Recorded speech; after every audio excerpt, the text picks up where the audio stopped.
Semua orang tahu bahwa ia memiliki potensi yang sangat besar. Mungkin Manchester United akan memiliki bek kanan terbaik dalam 10 tahun mendatang apabila mampu meningkatkan kondisi dan kemampuannya. Karena seperti yang sudah saya katakan, ia masih berusia 19 tahun.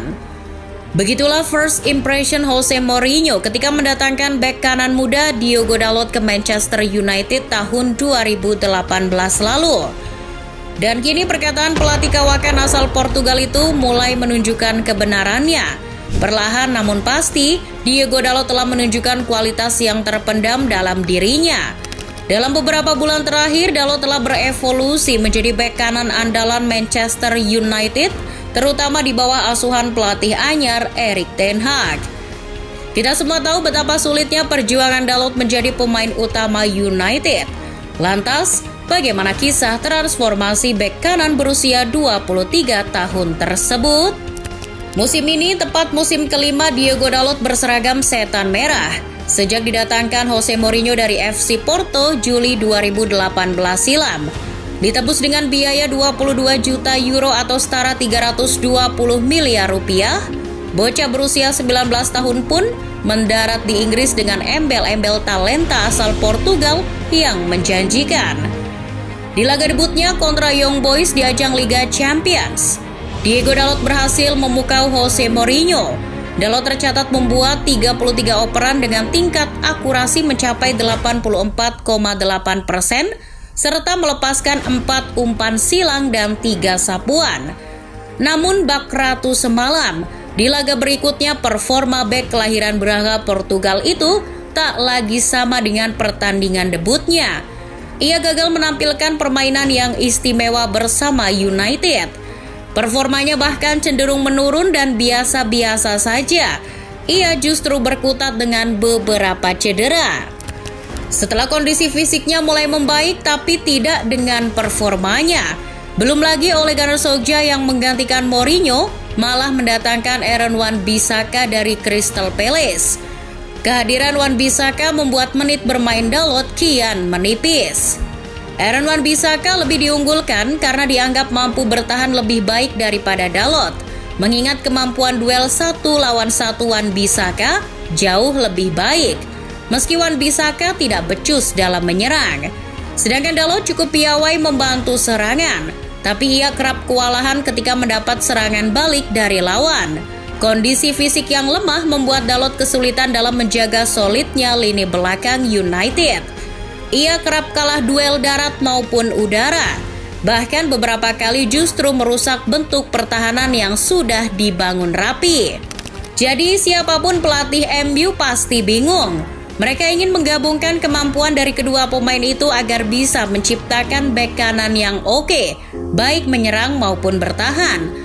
Namun karena Wan-Bissaka lebih sering dipilih oleh Ole Gunnar Solskjaer, Dalot kemudian masuk dalam daftar pemain yang harus dilepas United ketika memasuki bursa transfer. Dalot benar-benar tak terpakai di bawah Ole. Ia pun mengambil keputusan yang cukup berani dengan menerima tantangan di Italia bersama AC Milan. Pemain berusia 23 tahun itu bergabung dengan Rossoneri pada awal musim 2020-2021.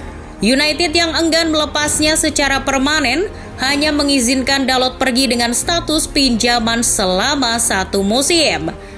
Keputusan yang diambil Dalot terlalu berani mengingat di Milan ia justru harus bersaing dengan 2 bek sayap AC Milan saat itu, yakni Davide Calabria dan Theo Hernandez.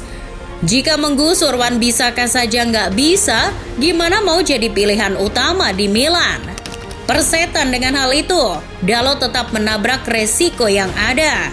Baginya yang terpenting adalah mendapat kesempatan bermain dan itu berhasil ia raih bersama Milan. Beruntungnya allenatore Milan saat itu Stefano Pioli adil dalam memberi kesempatan.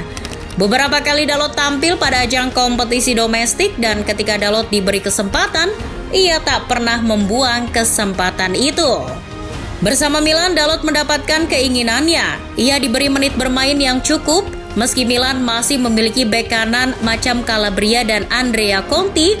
Dalot berhasil mencatatkan lebih dari 2.000 menit bermain sepanjang musim 2020-2021. Itu menit yang cukup bagi pemain yang paham betul rasanya tak terpakai di sebuah tim. Ia bertahan kurang lebih 10 bulan bersama Milan untuk kemudian pulang ke Manchester United. Sayangnya, MU yang masih ditukangi Ole masih belum melirik pemuda 23 tahun itu.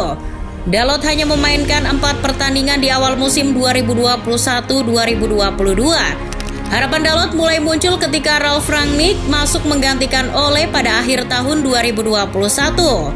Metode kepelatihan Bapak Gegenpressing yang mengutamakan kekuatan fisik dirasa sangat membantu Dalot untuk memperbaiki kekurangannya. Di bawah Rangnick, kekuatan, kecepatan, dan pengambilan keputusan Dalot mulai membaik.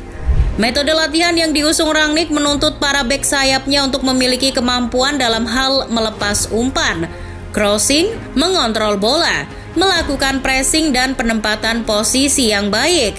Segala aspek ini dimiliki Dalot dan perlahan ia bisa meningkatkan kemampuan itu bersama Rangnick.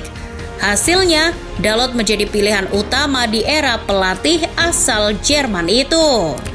Dalot mengakhiri musim 2021-2022 dengan 30 penampilan di semua kompetisi. Itu jadi yang terbanyak selama ia berseragam Manchester United. Meski tanpa kontribusi gol, performa Dalot telah menunjukkan peningkatan yang signifikan. Ia mencatatkan 33 tackle sukses yang mana itu lebih baik 2 kali lipat dari apa yang sudah ia lakukan di Milan. Peningkatan performa itu membuat Jose Mourinho yang sedang menangani AS Roma berusaha mendatangkannya. Namun, sang pemain enggan meninggalkan United. Dalot ingin memperjuangkan posisinya di bawah pelatih anyar Erik ten Hag. Kedatangan ten Hag membawa banyak perubahan pada diri Dalot. Ia kini tidak takut untuk berduel dan melancarkan tackle-tackle yang mengundang resiko. Ten Hag membuat Dalot mempunyai kemampuan bertahan yang baik dan masih bisa jadi senjata untuk menyerang. Salah satu peningkatan yang signifikan dari Dalot adalah kualitasnya dalam mendribel bola. Dari 6 laga di Liga Inggris musim ini, sang pemain sudah mencatatkan 71% dribbling sukses. Ia bahkan mencatatkan 100% dribbling sukses di laga kontra Southampton. Dalot juga merayakan setiap tackle yang ia layangkan seperti yang ditunjukkan saat melawan Leicester City. Dalam laga tersebut, ia memenangkan seluruh duel udara. 75% umpan lambungnya menemui sasaran dan 4 tackle berhasil ia menangkan. Catatan yang tidak jauh berbeda juga ditunjukkan saat United berhasil menggasak sang pemuncak klasemen Arsenal. Meski masih ada beberapa yang harus ditingkatkan lagi, tapi apabila mengacu pada performa sejauh ini, Dalot sudah mengalami kemajuan yang begitu pesat. Datang sebagai ulat, kini Dalot telah berevolusi menjadi kupu-kupu yang indah.